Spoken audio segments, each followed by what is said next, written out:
Namaste mere pyare bachcho, welcome back. I know your exams are just around the corner, so don't you worry at all.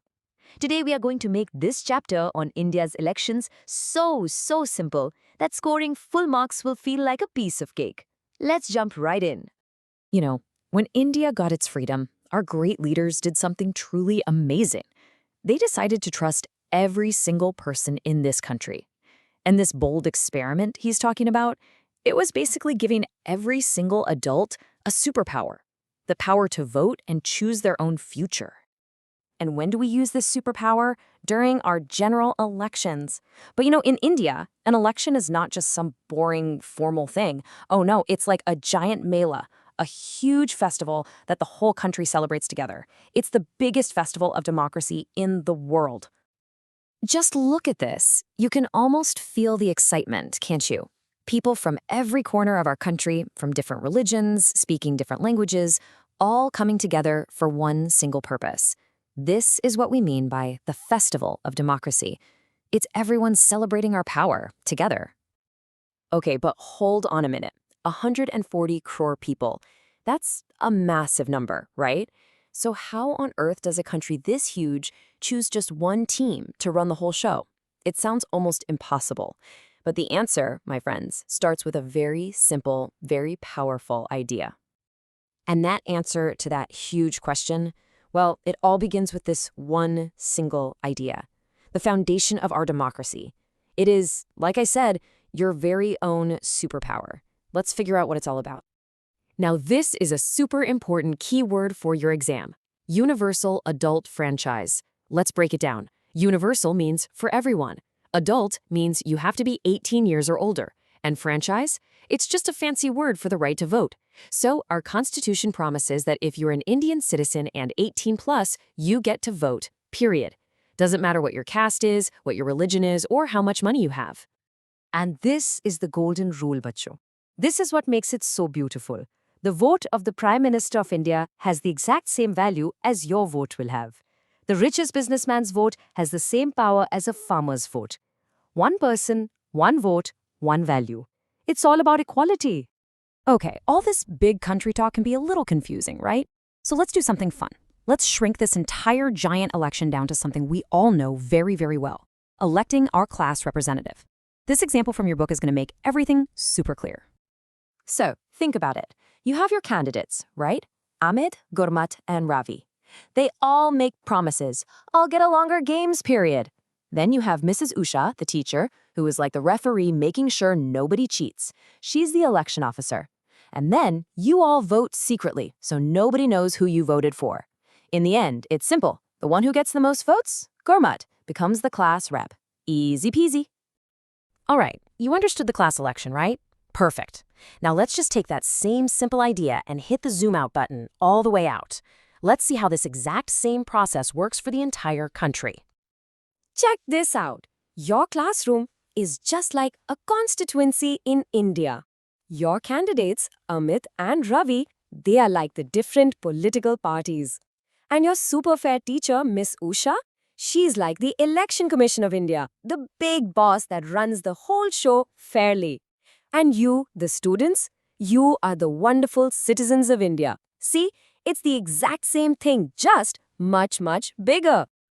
And just how big are we talking? Well, buckle up. In 2024, the number of people who could vote in India was almost 98 crore. Can you even imagine that number? That's more than the population of all of Europe and North America put together. Wow. And our huge country is divided into 543 of these classrooms or constituencies for the main Lok Sabha election. So that means 543 winners get to go and represent their areas in the parliament in Delhi. And to make sure that every single one of those 98 crore people can vote, how many voting booths do you think we need? Over 10 lakh. They set up polling stations everywhere, from the snowy Himalayas to the tiny islands in the middle of the ocean. What an incredible job. So you've understood the idea and you've seen the massive scale. But how does a simple press of a button actually create a government? Let's follow the magical journey of your single vote.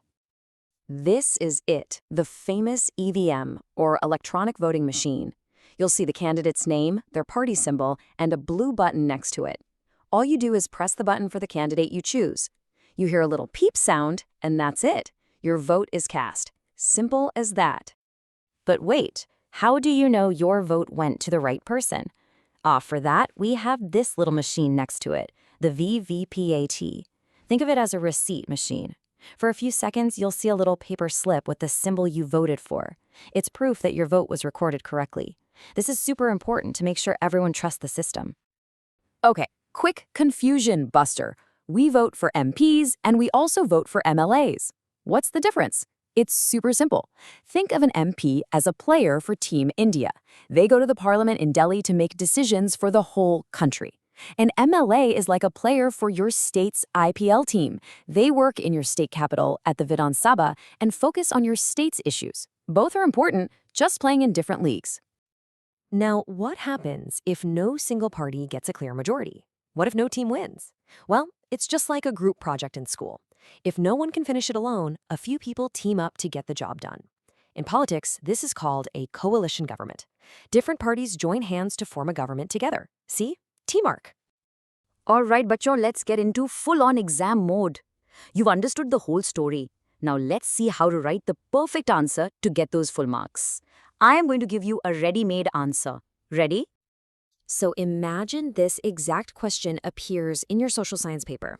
For 3 marks, explain universal adult franchise and its importance in your own words. First thing you do, don't panic. You already know the answer. We just need to write it perfectly. And here it is, your perfect full marks answer. You can even take a screenshot. Point 1, define it. Every Indian citizen 18 and above can vote. Point 2, explain why it's universal, no discrimination. Point 3, explain its importance. It ensures equality with the one person, one vote, one value principle. And the final killer point, it gives power to the people. You write these 4 points, and I guarantee you'll get full marks. So, we're all set for the exam. That's awesome. But I want you to remember, this is not just another chapter for marks. In a few short years, this superpower will be in your hands. Your vote is your voice. So the real question I want to leave you with is, when it's your turn, how will you choose to use your voice? Think about that. All the very best for your exams, my dear students. You are going to rock it.